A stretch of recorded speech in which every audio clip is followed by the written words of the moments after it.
Holla ballers and a bro fist to you all. I was just checking whether my microphone was on. I couldn't remember whether I unmuted it or not. I sat down 2 seconds before drama started, as we have had a fun-filled day of action going on, including what turned out to be surprisingly fun was playing Chat Guesser, which is a version of GeoGuessr. And I did really well, besides Mexico. I fucked up in Mexico. It was a real bummer. Other than that, I was pretty good. Surprisingly good. I was expecting it to be an atrocious nightmare where I got completely fucked over and all that kind of stuff. But we did well. No better than my audience, though, who managed to name every capital city and landmark in the world in a matter of milliseconds. San Diego in Texas. That was really your fault. I got Toronto, the city. To be fair, I got Toronto, the city, which was good. But in other news, there's a lot going on here that's secretive and underway. But you're going to find out about it in the next couple of weeks about what's going on. So if you've had some disruption, a little bit less of stuff on YouTube and stuff, we've had to take some time off streaming to get caught up and get some stuff done. But we have some wonderful, wonderful things coming up for you, which is going to be great. You will find out the secrets soon enough. Soon enough. We have been running September, as it is cheaper this month to subscribe on Twitch. They do a nice September for us. We've had a lot of goals, and we have more coming up. We're going to have a cook-off between me and my wife using the Final Fantasy XIV cookbook. It's right here. But Mr. Chris is going to be the judge, and we've got this recipe book of Final Fantasy XIV stuff. So we will have a cook-off between me and my wife, and Chris is going to choose what he would like for his lunch, I assume, is exactly what's going to happen. That will be live streamed. We have horse riding, which has been unlocked, which I'm dreading. And on Tuesday, we're going to have me versus the God Gamer himself, Mr. Nups, to cement who will this year's champion be. It's apparently there's going to be a variety of games that we're going to go head-to-head in, and we're not allowed to know what games they are before we dig in to this. So that is going to be on Tuesday. It's going to be on Tuesday, as well as other things coming up to go along with it. Oh man, it's gonna be a thing. It's gonna be a thing. But I have 4 stories. That's why you're here today. It's some nice, relaxing drama on a Friday. But it won't end after this. We have Arcane. We have one of the things you guys unlocked was making me watch Arcane. I hadn't seen it. Many of you thought I should see it. So we will be into episode 3 directly after drama time. Directly after drama time, we will be having that. But I've been enjoying it. It's actually really, really good. So we're up to episode 3. We're going to be watching that tonight. And by request, if episode 3 is good, we will watch them in 3-episode blocks. Because apparently, of the 9 episodes, they're split into these 3-episode blocks. So we will go that way in terms you want to do. There's a controversial story here. Recently, certainly if you've been keeping up with our VODs and stuff, we played a game that was highly recommended called The Mortuary Assistant, which involved you being a mortuary assistant and actually digging deep into carcasses and things like that to prepare them for demonic ritual, is what the game is about. And during that, I off the cuff said, do any of you work here? I wonder if any of this is like real life.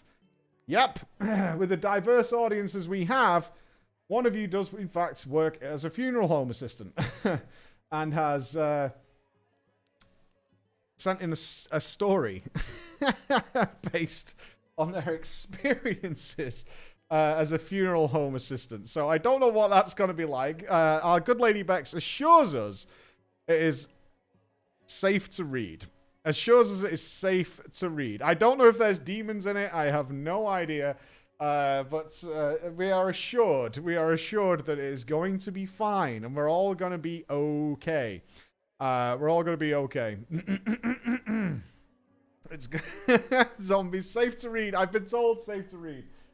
So whatever it's going to be a fun Friday. So let's jump in with a cool story that's coming actually. And a game we are in. For those of you who don't know, in December we are going to be setting ourselves the little challenge of clearing the raids or the current raid in a variety of MMOs. We've been digging deep into other MMOs over the last little while. We've played some EVE Online. We've played some Destiny. We've obviously played a lot of Final Fantasy XIV, but there's still things out there we've not played. And one of them that I haven't gone back to since launch, actually, was Star Wars The Old Republic. Not to say that that's on our December list, but we will be looking at Guild Wars 2. We're probably going to be looking at Elder Scrolls Online and getting some people into there. So we have got like an MMO Christmas coming up of trying to beat these things. So we have the Terrible Padawan, which will deal with Mr. Chiryu. I enjoyed Star Wars' story. I was not a fan of the gameplay. That was my problem with it. I made a Juggernaut tank on launch. I never capped it because I kind of got tired of the gameplay by that point, which is a little unfortunate. But the story I actually very much enjoyed in Star Wars. I thought it was really, really fun. Okay, so to my wonderful live audience here, hello to you all. I haven't got my gavel. How can I even do the show without my gavel? There we go. We need a guild name. Star Wars style. We need a guild name to go along with Side Stars and Chiryu, who will be our lovely characters for this story. The Twatwombles, not very Jedi-like, if I was to say. The Bantha Pupodus, the Padawans, the Deadwalkers. Greedo shot last. Oh, I like that, yes. Greedo shot last. Oh, yes, we'll go with that. Sounds good. That sounds good. We'll go with the Greedo shot last. Okay. Breacher! I'm a long-time listener, and I've wanted for so long to actually submit a tale to you, but I've been a little wary to. You see, my MMO of choice is Star Wars The Old Republic, and I've been a guild leader for a heavy roleplay guild in North America. We were called Greedo Shot Last, though we've gone by multiple names over the years. I hope that it's okay to write to you a story about a game that isn't FFR WoW. Dudes, Drama Time is about the weird and wonderful things that people get up to across the entirety of the internet. It's absolutely fine. We can adapt our knowledge to things like guilds and whatever. I think most of us can understand what Star Wars roleplay is like, I would imagine. Over the years, there's been a lot of crazy things going on, but there is one moment in particular that always plays on my mind. So, I have led Greedo Shot Last, and we are a Jedi guild, praise be. Meaning that all of our members play different kinds of Jedi. A lot of guilds in Star Wars are academy guilds and are very strict, but we're not like that. We let people roleplay more freely and relaxed. But I was playing a Jedi Master. And I, over time, wound up taking on 2 Padawans. Do you actually get to do that? Is that how that works? So it's like a mentor? We're a mentor who gets to get 2 little sprouts to take care of? Okay. My first Padawan was Side Stars. And Side Stars was one of the best role players I've ever played with. He was a Myrailan Padawan. Googling.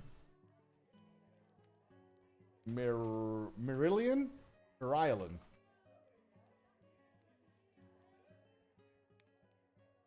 Oh no. Oh no, disaster. Okay, not good. They are goblins, I would describe for our audio listeners. They look like goblins. They're green with tattoo faces. Yeah, they're green people. They look kind of like humanoid orcs, I would describe them as. Humanoid-style orcs. Yeah. So they're orcish looking, but they still have... And then we're getting into the NSFW stuff. Let's go back. Don't scroll down too far on the images. Because, of course, people want to have sex with green orcish ladies. For some reason. But that's okay. He was a Myrailan Padawan, whose first master died when the Galactic War broke out, and he played his character with such effortless skill, walking a fine line between trauma, drama, and intrigue. We meshed very well together and bonded quickly. My second Padawan, Chiryu, was a little bit different. She was kind, but not the best role player. And a drama queen. Her character was a former Sith, apparently, and it was a constant battle having to tell her, no, your character cannot be possessed by a Sith ghost for the 4th time. Why are you acting like a dickhead? Oh, I'm possessed by a Sith ghost, innit? That's what it is. Yeah, I'm possessed by a Sith ghost, so sometimes I go like a bit crazy now, and then I just do whatever I want. Sith ghost all the time. That's what it is. Still, she seemed to just be young, very young. And it would have been mean to mock her and kick her out. So we all just tried to play with her, encourage her without, you know, getting too involved in the mind-numbing storylines of Sith possession and forced ghosts and corrupted betrayals that she would break out into. Anyway, Side Stars and Chiryu got along very well. As their master, I would often give them assignments where they would go and roleplay together. And it made really? And it made me happy that Chiryu would have a good roleplay partner and that they seemed to be good friends in and out of character. Then things got weird. Of course it got weird. Or else why would I be writing to you? I remember it very vividly. I logged in late one Saturday night. Before I continue, I need to digress a little bit. Star Wars The Old Republic lets guilds have their own flagships. You can unlock them, fully decorate them, and so our ship had many rooms. Padawan quarters, a med bay, a Jedi training room, things like that. Casual roleplay happened all the time on the ship. Try and think of it like your Free Company house in FF14.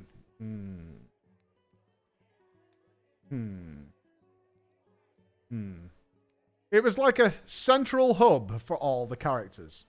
You could sometimes see roleplay from different rooms, so it's not totally private.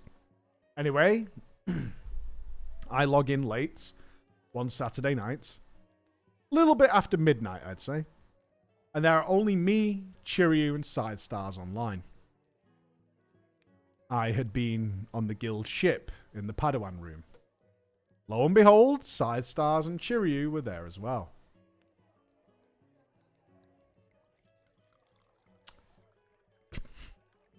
Only Chiryu was wearing a slave outfit.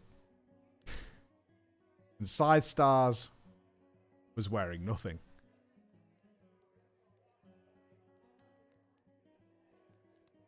It took me a second, but I was greeted by a rather detailed and dirty emote describing what Side Stars was doing to Chiryu. It was heavy, is how I would describe it. It was a lot to take in as the first message I'd seen from these guys. Now,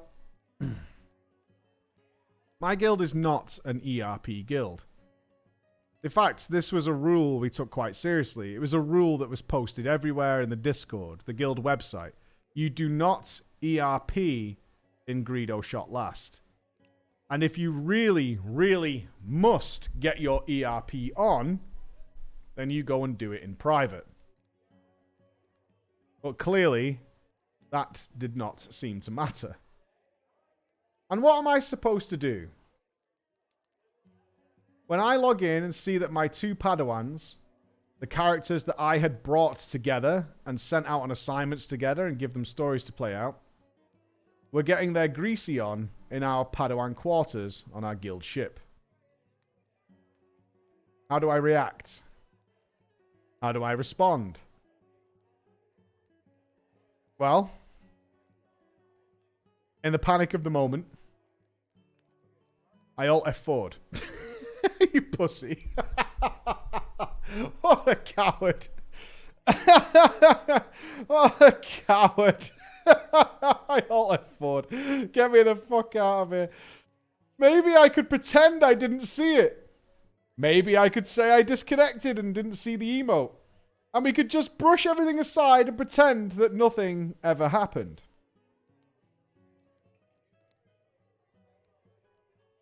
That was not meant to be. As my character logged out of the game, my Discord pinged. A DM sent from Chiryu. I didn't contact them, I didn't say a word, but without any prompting whatsoever, I received this message. It's not against the guild rules. We're the only ones online. At the very same time, though, the more grown-up and aware person, Sidestar, also DM'd me separately. You saw that then.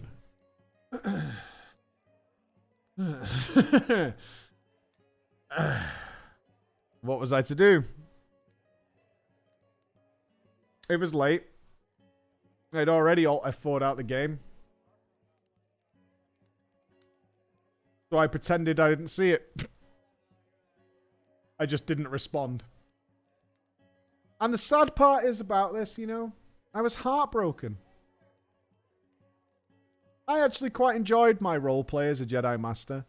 And as weird as it sounds, I felt I had failed as a Jedi. You dick. I have failed as a Jedi. This is not what a Jedi would do. I had brought these two characters together to learn and to grow, and instead they had chosen to slurp. Ew, slurp? Disgusting. That's part of the emote, isn't it? Slurping. I didn't have the strength or the courage to handle this betrayal. Then you're not a true Jedi Master.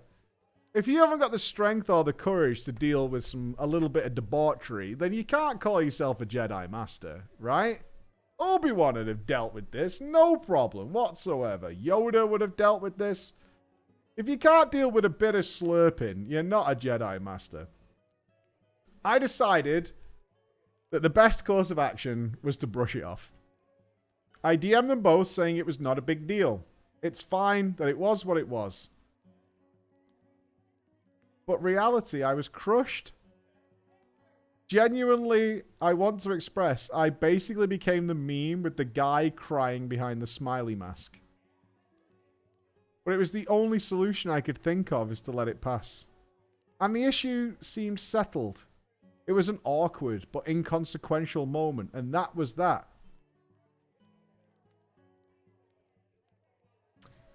But, Preacher, that was not that.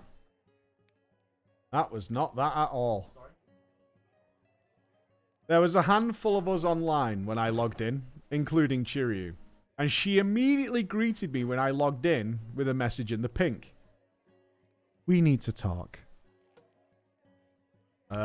What's up?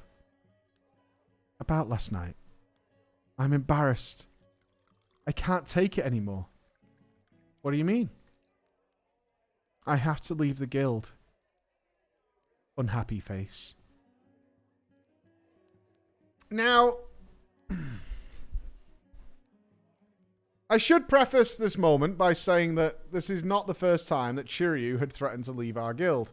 By my recollection, which is admittedly a bit fuzzy these days, she had threatened to quit after these following events. She had threatened to quit when she did not succeed in an attack roll in a roleplay event. She had oh, I got a 2. I'm quitting. I'm quitting. You did this to me. When she asked if it would be okay if her Sith warrior alt attacked the guild ship and destroy it. No, you can't do that. She had also threatened to quit when no one in the guild bought her a new outfit that she wanted and she couldn't afford it.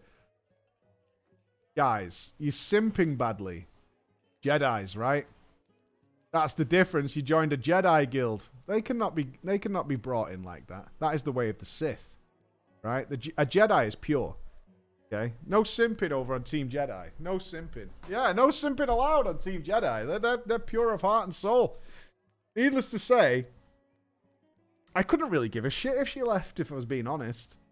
And I certainly wasn't going to start begging her to stay. So I replied, bummer. But I understand.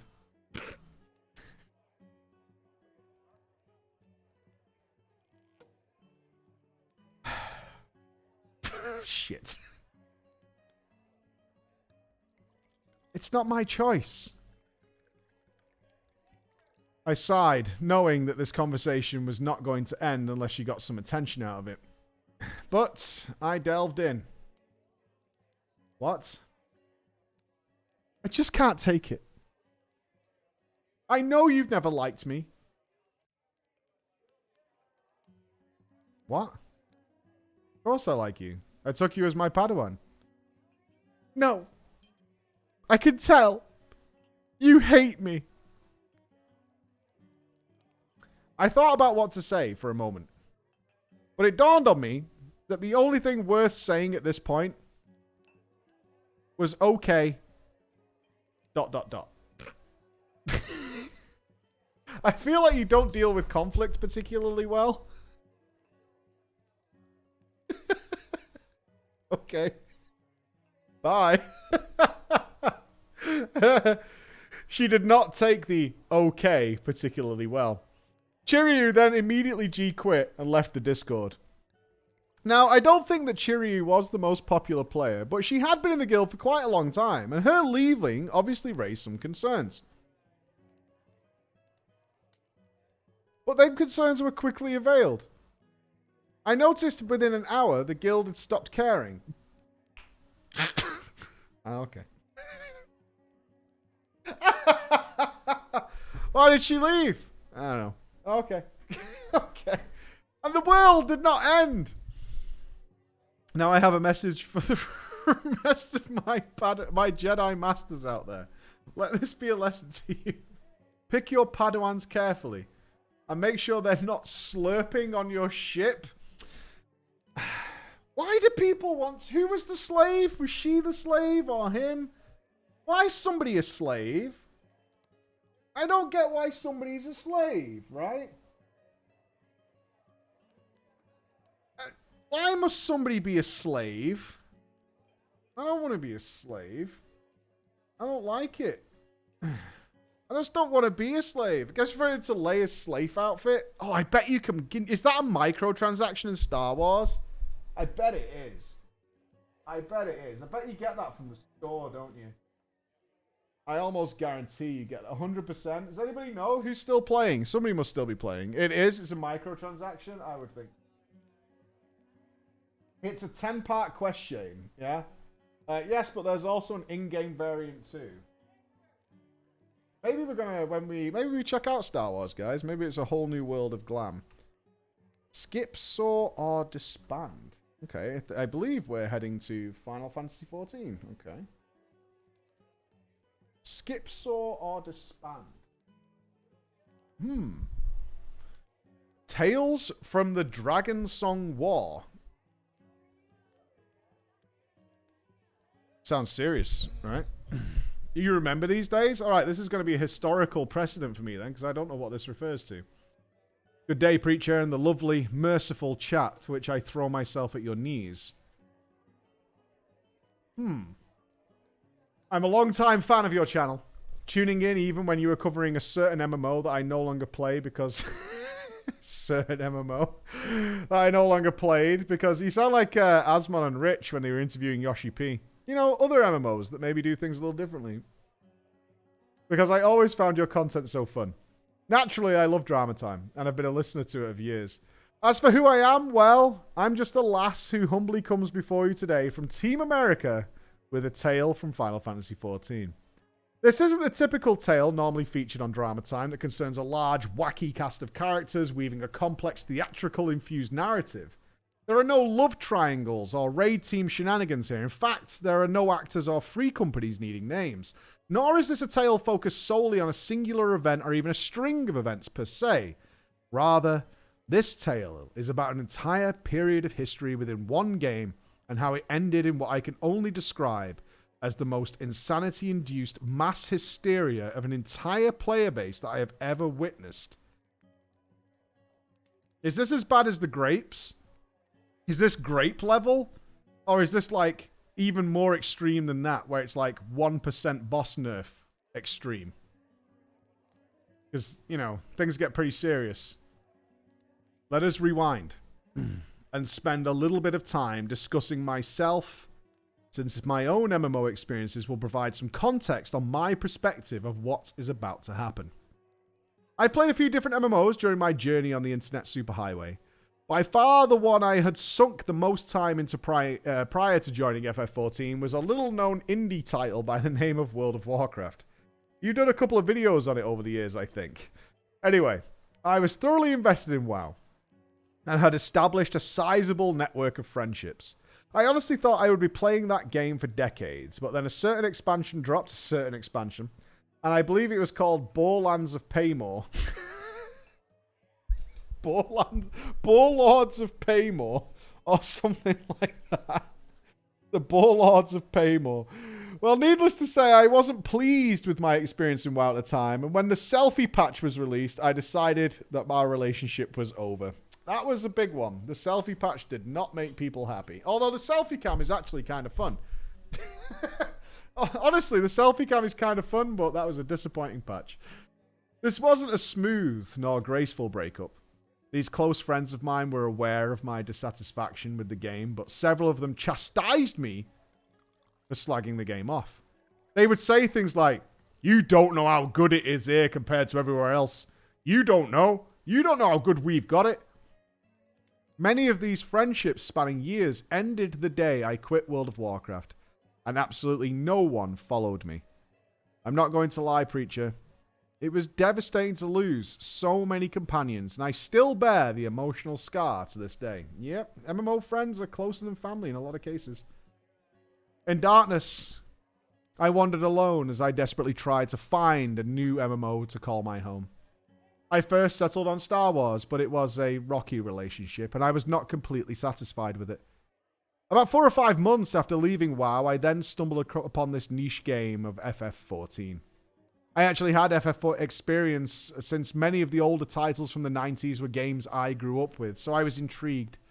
There was also something about the game being so bad that it had to be shut down and rebuilt that added to its allure and mystique.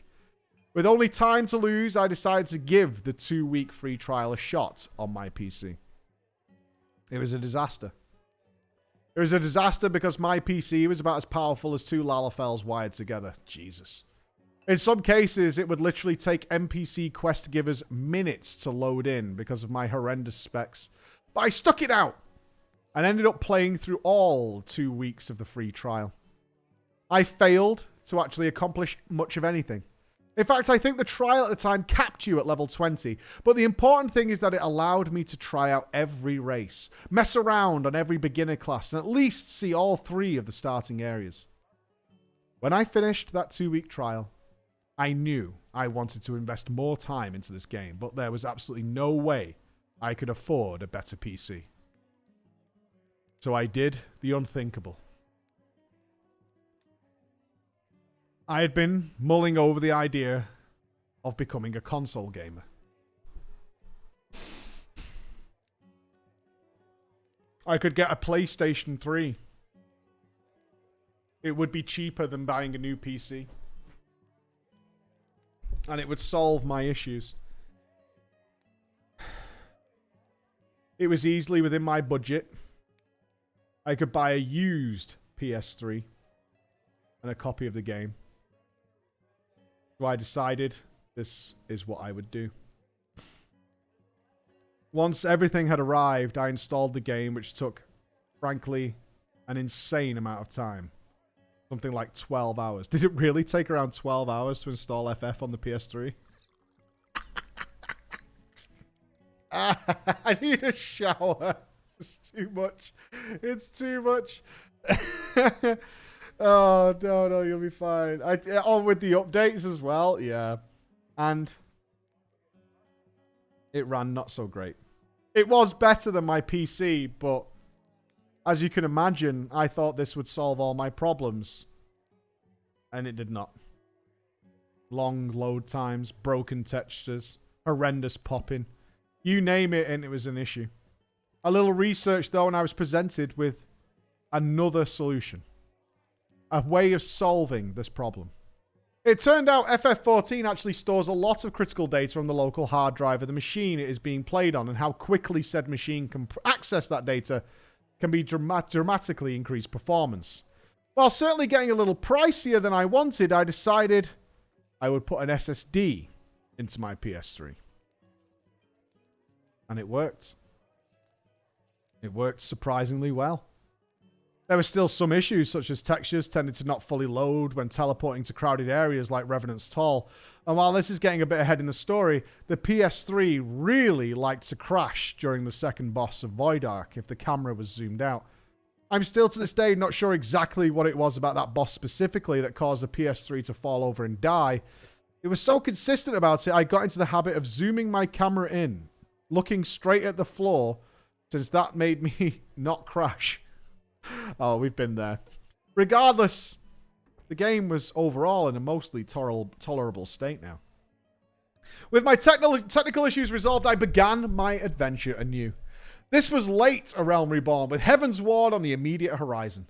Thanks to my 2-week trial on the PC, I already knew what I wanted to play. A Seawolf female Rogadin warrior. As a side note, but I am what you would call the opposite of an alcoholic. Not sure if there is a widely accepted term for, but I like to call myself main-dicted. I think the accepted term is actually one trick, but I don't like that term.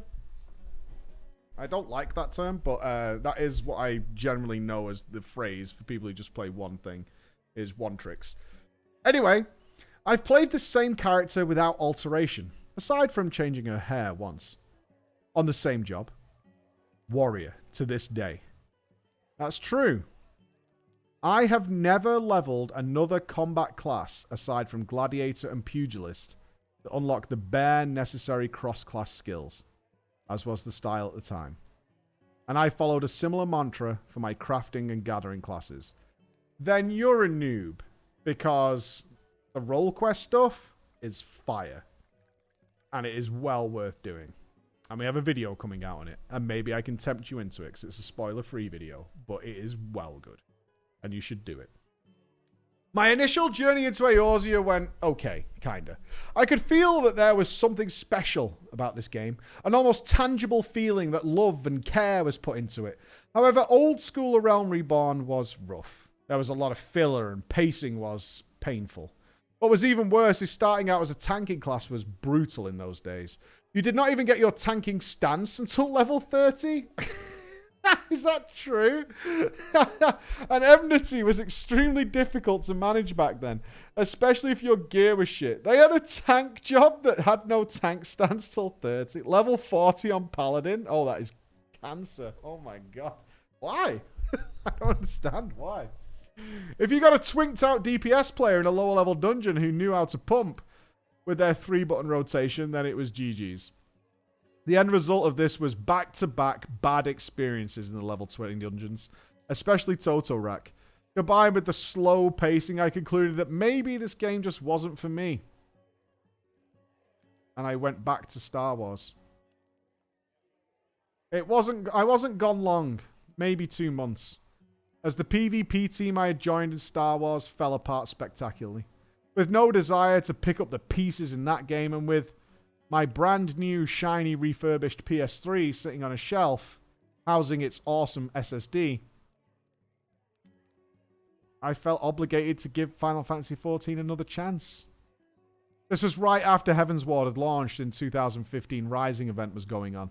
I don't know if you've ever seen videos of that specific Rising, but it was especially heartwarming. I've not. I've done one Rising event, and it was heartwarming to say the least. It was actually kind of very, very cool.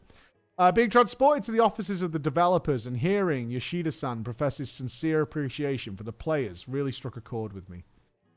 Especially after everything I had been through that year, trying to find a new MMO and a new community I could fit into. I redoubled my efforts, pushed through A Realm Reborn, and fell in love with the game while doing so. By the time I stepped through the gates of Ishgard, I was fully committed and so excited to see where this new expansion was going to take me.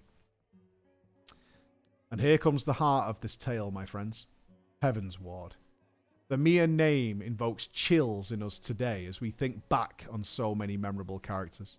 Emotional moments and an epic story for the ages. It is clearly one of the core pillars of Final Fantasy XIV. Able to stand shoulder to shoulder with Shadowbringers and Endwalker as a masterpiece and one of the greatest video game stories of all time.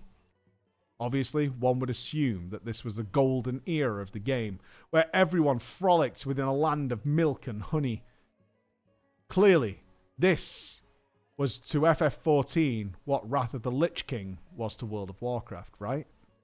I mean, they both had lots of snow and dudes in armor as villains. How could it not be amazing to be there during the entirety of Heaven's Ward as it was unfolding, right? Well, Preacher and chat, I'm here to give you a history lesson. Because that line of thinking is complete, utter, total, unabashedly bollocks. Really? I have never heard of this. Are we going to find out that at the time, people really disliked Heaven's Ward? I have never heard of this, but once I mentioned the title of this story, there was some of our old schoolers who were like, yep, I know where this is going. So this must have been a thing that happened. No one's brought this up to me. Interesting. Okay, let's see where this goes. I'm really curious. The community now puts Heavensward on a pedestal, but living through it was a very different story. Final Fantasy XIV was at its absolute weakest in terms of population and perception during the middle of Heavensward, and you absolutely felt it both in-game and on the forums. Furthermore, a lot of very loud voices in the community at the time hated Heavensward. There was an all-encompassing cynicism and jadedness that permeated every facet of discussion during those 2 years. People said everything from the game was dead, the developers had lost their creative spark, that A Realm Reborn was the pinnacle. Lol, in brackets. Soken was a hack who was just rehashing old music and so on. Oh, preach it. Soken's a hack. He's just reusing old music. This might come as a shock, but I swear to you, this is the truth. Heavensward was a very dark period for the game and the community. For my part, I absolutely loved the expansion and was one of the defenders of it at the time, telling everyone what an incredible setting, what incredible story and game we're all playing together. I even distinctly remember being sad when Heavensward was coming to an end and feeling nostalgic at the time for it. But my optimism was often countered with cynicism, so I tended to keep to myself or my small group of friends. Some knew that I had made in FF14, and some being the scant few friends I still had from WoW who decided to eventually come over and give it a try. So, you are no doubt asking yourself what caused all this negativity, or at the very least apprehension within the community. Well, basically everything. People complained about the large time gap between 3.0 and 3.1 because Yoshi P wanted to give his team a vacation. People really complained about Gordius Savage and how horrendously overtuned it was. So much so that raiders began whispering about this being the death of high-end raiding content in the game. The community never truly recovered from Gordius Savage, as after that the raid tier, the raiders, well, those who had survived, became elitist. More elitist and number focused than they'd ever been before. You had statics that did all of coils in A Realm Reborn together literally shatter and fall apart on Faust, the DPS gate, in A1S. Thord and Extreme being a real ballbuster didn't help either.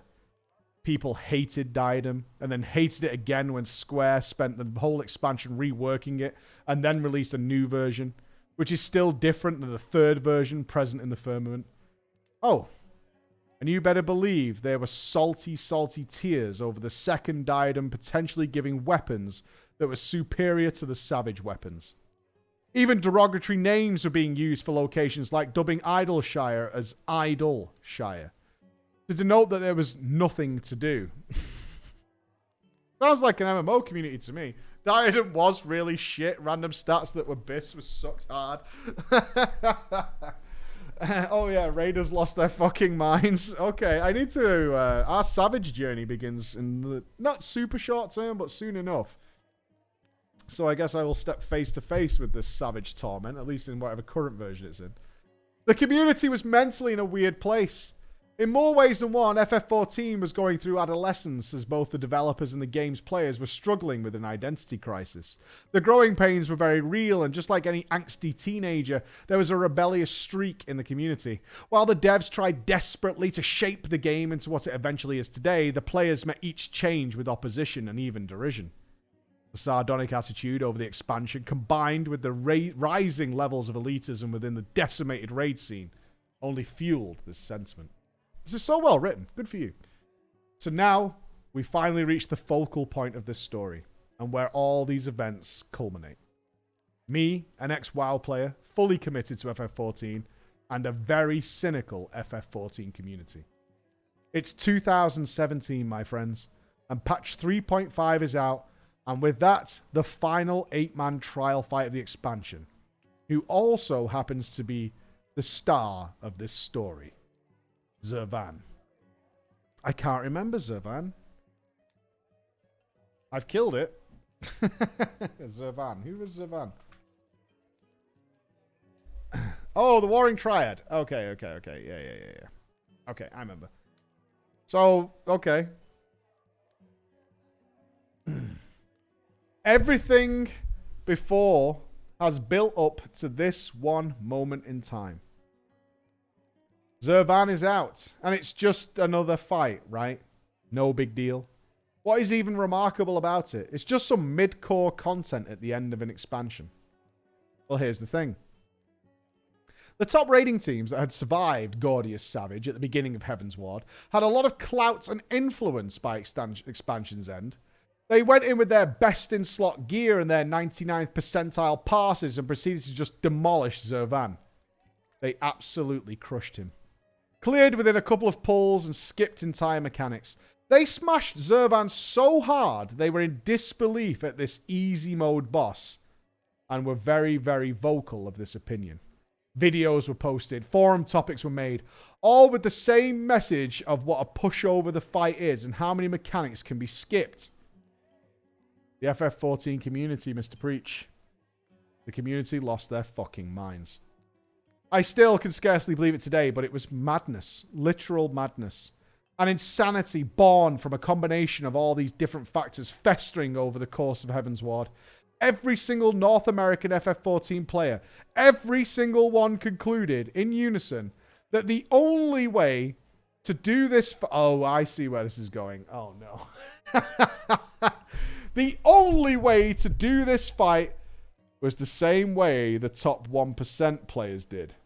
By avoiding whole mechanics through extreme DPS rather than learning them.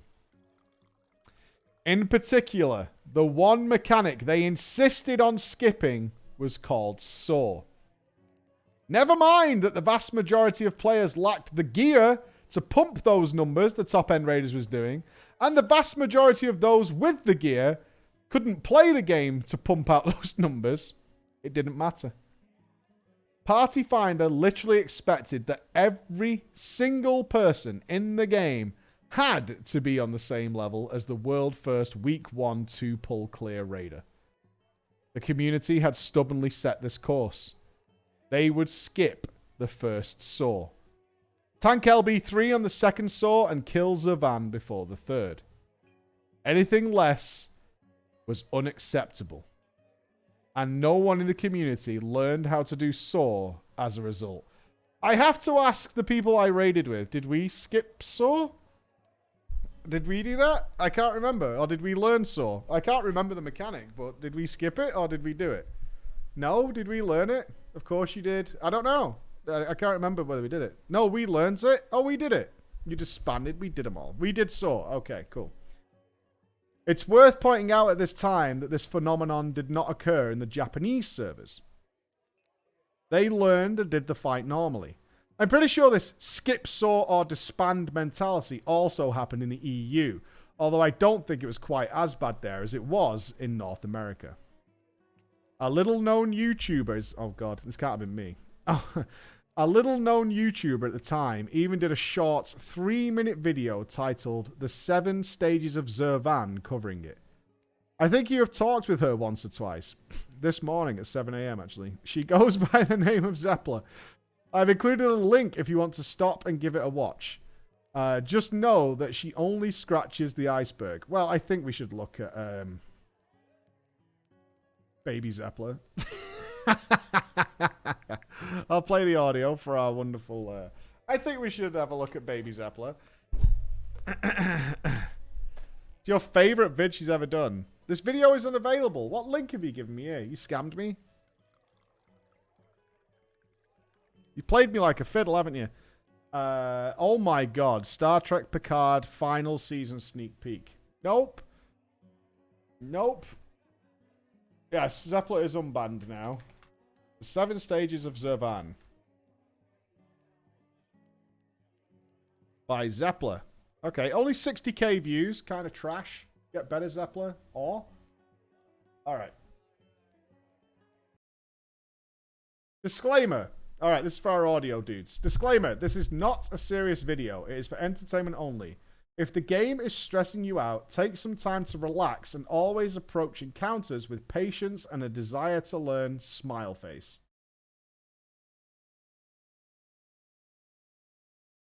Disbelief. Everybody said this fight was easy, but it doesn't seem that easy.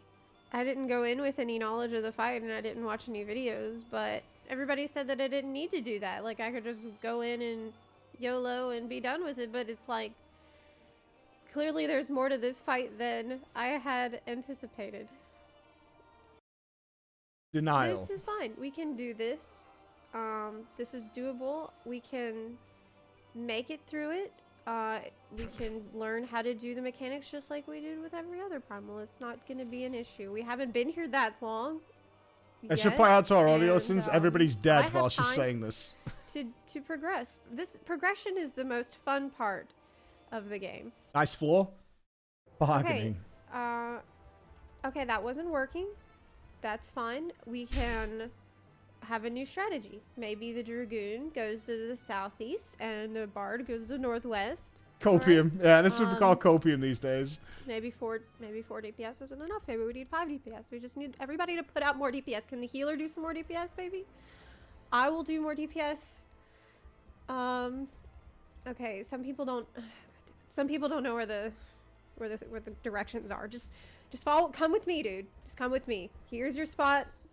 I'll show you where is northeast. And I feel like mentors are like this all the time. Here's northeast. Remember? Here's northeast. All right, get ready. Let's do it. Every time that everybody gets their positions right for Soar mechanic, usually I get so excited about that I forget. I tanked this. I remember right doing around this. the fucking corner, and I kill everybody with it because I get knocked into the fire because I got so excited that they actually did the mechanic right that I just forget everything that happened after that because it's a once in a lifetime fucking event. Better mark my calendar. Okay, if we don't skip Soar, then I'm going to leave. If we don't skip Soar, it's not worth my time, you little fucking plebs. I'm getting out. I gotta give a fucking PowerPoint presentation before the fight, before we can even have a chance of killing it in Party Finder. I don't even know how long I've been trying to kill this fucker, but I've been doing it for days, maybe a week. Since the patch launch, I don't know, years. Years. I've been here for years. I close my eyes and I see his face. I see his scorpion butt. It's like I never left the containment bay. I'm always fucking there. Acceptance. We got the Party Finder. I'll just go DPS. 1 fail equals 1 kick. No shitters. Oh no, the WoW's coming back. Disband if so. Well, we have confirmation this was a genuine thing. We have that. That turned very World of Warcraft really quickly. really quick score or disband match. Giga match. So, where do I fit into all this? Coming back to our story. Well, around this time, I was gradually working on getting all the Heaven's Ward primal mounts. Burbs, as we called them back then. Oh, that's not changed then. I was not part of a raid team yet, since I did not join one until early Stormblood. So I was largely doing this all on my own through Party Finder with strangers. For the most part, it wasn't too bad. Yeah, Thorn Extreme was soul-crushing, but I got it done. The only catch is back then, regardless of how difficult or long the fight was, every trial only dropped 1 totem. So if you were unlucky, you had to clear that fight 99 times to buy the mount.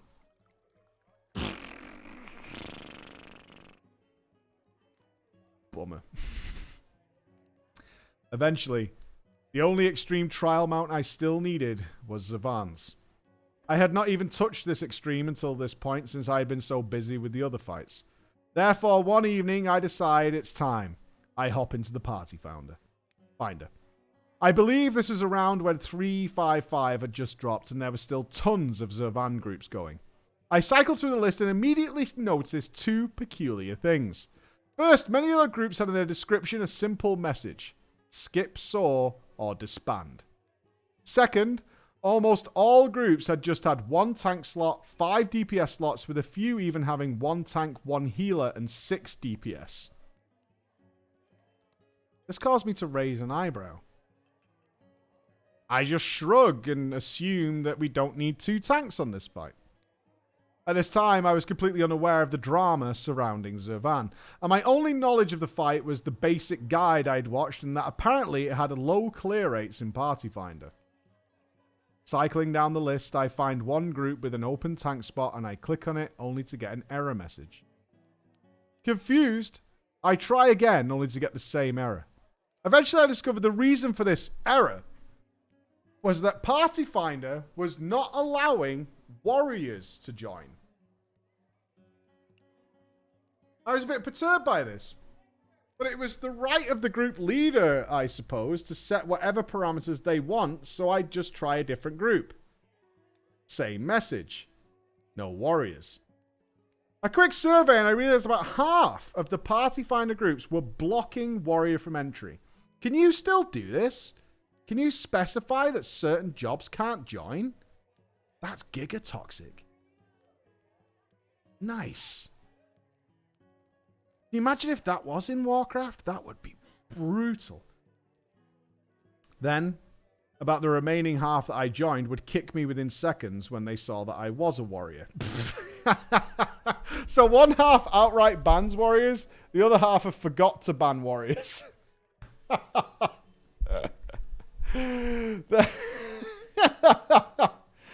Then the remaining half of those would profusely beg me to swap to Dark Knight or Paladin, and when I refused, they would kick me after one wipe.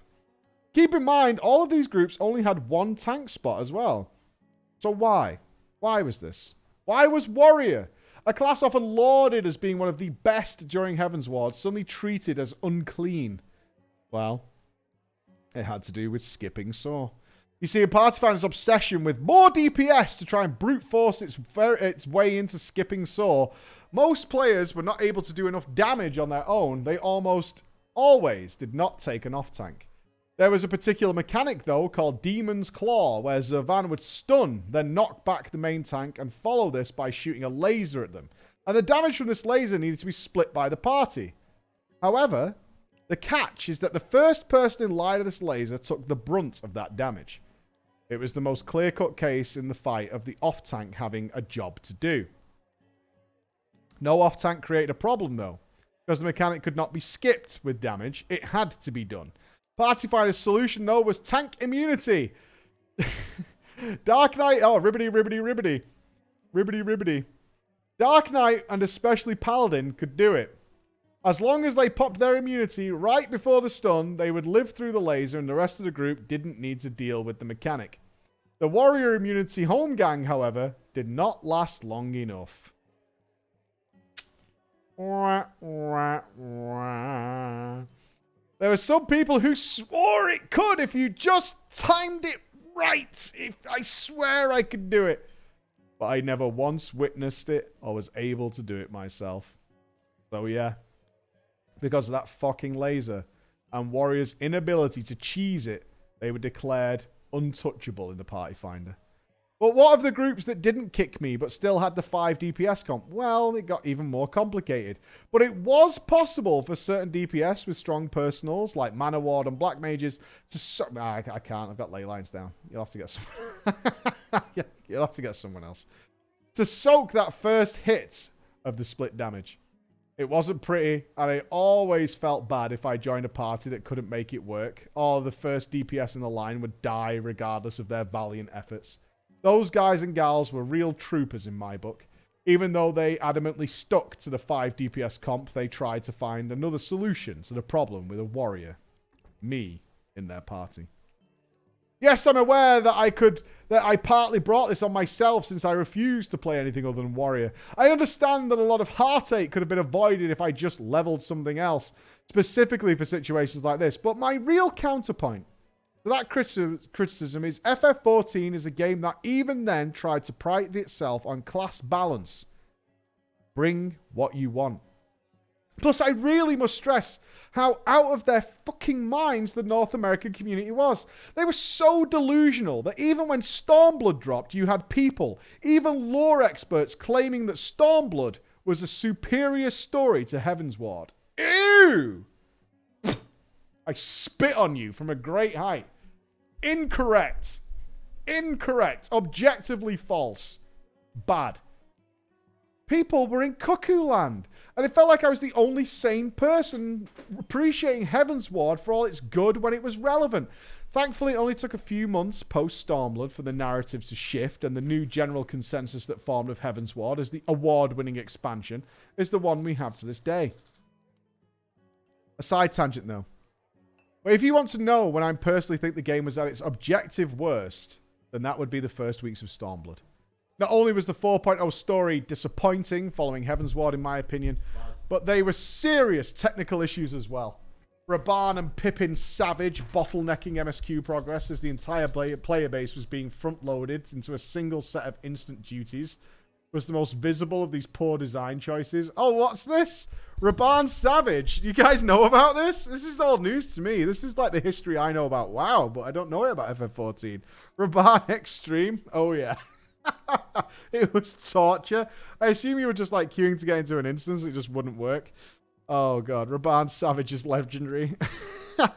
I was there. I seen some things. You also had cases of instances crashing or people disconnecting if they tried loading in while performing a certain emote. Furthermore, Warrior was just busted at the start of Stormblood and not in the fun, overpowered way. It just sucked. And it sucked so bad that Squeenix had to emergency hotfix the class to make it even functional. Matters didn't help that Paladin mains online reveled in Warriors becoming trash tier and declared that Warrior mains deserved this punishment because Paladins were less desirable on some Savage fights during Heavensward. Again, a different time. And a lot more overtly, visibly petulant bitterness, but I digress. Let's go back to Zervan. Oh God, we're not there yet. I admit to being completely guilty, and my life would have been way easier if I just buckled to the demands of Party Finder, or waited until the next expansion so I could get the mount unsynced. But I'm a stubborn bitch, and Party Finder made it fucking personal. I'm right with you. I'm not budging. You've put me in a hole, and I'm going to fucking stand in this hole, and I will claw my way out of it. Farming Sabat Extreme and getting the mount before Stormblood became something of an obsession. So there I was, night after night, week after week, literally banging my head against the wall. I lost track of the number of times I was kicked from a group for being a warrior. I never won the mount. Oh, we didn't even get it. I never won the mount. In fact, I don't think I ever saw it drop. Somehow, though, despite all the agony, I ended up with around 70 totems. So you went through all this and still killed it 70 times? Bruh. That's a commitment. Enough was enough. I couldn't... You gave up at 70? No! You quit at 70? You're so close! You quit at 70! That's so sad. I just couldn't stomach it anymore. The endless joining groups, being kicked, the Party Finder's obsession with its 5 and 6 DPS comps and the low clear rates. I decided there had to be a better way. So I took matters into my own hands. I just made my own group. Why didn't you do that fucking ages ago? Oh my God. Why didn't you make your own? Jesus Christ. I'll just make my own group. Can't kick me from that, motherfucker. I made my own group, but not just any group. I made a real group, a regular group, a group that had 2 tanks, that had 2 healers, a group that didn't demand we skip Soar or Disband. But I expected people to know the mechanic. I got a group that did the fight as it was designed to be done. Considering the community's state of mind, it shouldn't have worked. No one would want to join my clearly suboptimal group, right? But they came. They came. I presume because they also couldn't get into other groups or those groups weren't clearing. It was slow at first, but they came. There was friction, but they came. One Lalafell healer in particular debated with me intensely about the composition. They swore that they did not need a second tank, that I was being inefficient, that this group was destined to fail. But they came. And I stood my fucking ground. I kept the composition the same and told them that they were free to leave. Despite my rebukes, that Lalafell healer stayed. Even if they kept making noise about how we should go 5 DPS. Well, they kept making noise until our party was full.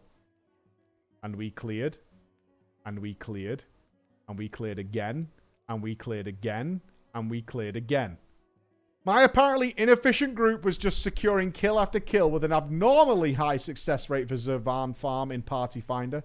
Keep in mind, I had been part of many groups, and I had seen most of them fail. And not just because of me being a warrior. Tons of them failed to skip the first Soar, or died during the ad phase, or died to meteors. So not only was the community insisting on skipping mechanics, but the fight in Party Finder really did have a shockingly high failure rate. Yes, I no doubt had accumulated a competent team of players, and was very fortunate for it, yet I don't think that alone was the reason behind this unprecedented success. This ragtag team of randos not trying to push DPS or skip anything was succeeding where so many had failed because they were doing the fight properly. The Party Finder group of mine just kept going on for hours. We'd occasionally lose someone here or there because they had to leave to IRL reasons, but more came. And they stayed. By the 12 did they stay because they valued those clears. Eventually, the one tank with me had to go and was replaced by a very traumatized warrior. This poor person actually asked if it was okay if it was for them to be there because they were a warrior. And I embraced them with open arms. I told my fellow warrior brethren that they were safe here. No harm would come to them in this sanctuary, besides the boss killing them. The greatest irony of all was this solid team with 2 warriors and 2 healers was beginning to skip mechanics when so many Party Finder groups with 5 or 6 DPS could not. Oh, we knew how to handle Soar, but now with another warrior at my side, we often skipped Soar. I don't remember exactly how late I stayed up or how long we ran it, but it had to have been for at least 5 or 6 hours with little breaks here and there. By the time everything was finished, I was sitting on 99 totems. By this point, most everyone had been with the group for hours, including that initially very, very skeptical Lalafell healer, who stayed for the entire duration from start to finish. We all mutually agreed to call it at this point, and I immediately went to purchase my Zervan bird. I confess, Preacher, I still love that derpy-faced ice bird to this day. Even though getting the Zervan mount meant I was able to get the Golden Phoenix, that doesn't matter. The mess of orange polygons strutting along the ground is one of my favourite mounts in the game because of the memories that tie me to it. It represents that one time I put my foot down and refused to accept the status quo. When I gathered together a group of misfits and we proved there was a better way. The time the few stood apart from the many. I hope you enjoyed this little story, Preacher, in chat, and that I provided a little bit of insight into a very important but often misrepresented period in Final Fantasy XIV's history. I am still actively subbed to the game to this day and love it more than ever. I've been the main tank of that raid team I joined during early Stormblood for almost 5 years now, and I am still actively raiding with them every tier. I have a family of friends, including some old ones that came over from World of Warcraft, whom I love dearly, and we hang out together all the time. I've included a picture below of some of us together during the latest 2022 Rising event. I'm the Fenro, dressed as a pirate. Anyway, I'm glad that FF14 grew out of its moody, angsty teenager phase and become a mostly more mature and certainly more positive community. I've never seen anything since that was quite like Zervan Extreme in Party Finder. That said, I eagerly look forward to the day Zervan Unreal becomes a reality, and I'll be very disappointed if the phrase skip Soar or disband does not become a meme once more. I certainly have other more traditional Drama Time stories to share, but they will have to wait for another day. Thank you again for listening, and remember that mechanics are not just for cars. And yes, even though I am now currently playing on a PS5, you still haven't got a PC. I was so happy for you up until this point, but you just crushed it into the floor. I was genuinely happy. What? You got a PS5 though, so you got that going for you. You got a PS5, so that's good. Even though I am on a PS5 now, I still zoom my camera in and look directly at the floor during the second boss of Void Ark. Can we get a good zoom in here? And appreciate this picture. Glam check! Glam checkers! Do we approve the glam? All right, we've got a mini Emmett Selk. It's not what I'm used to. I'm definitely used to a more elaborate glam setup, but little picture. Firelands Andy. Matthias Hat Nodders. The stars we like. Okay. Unreal Urus coat, 2 thumbs up. It's not very yellow. It does lack some yellow. Some honey yellow could have really, really put this together. It would have been nice if it was some lovely honey yellow to go alongside it. But alas, it shall not be. Well, that does bring us to the end of drama time for today, my friends. Our mortuary assistant will have to wait for today, but it is not the end of the stream. It is time to step into the world of Arcane.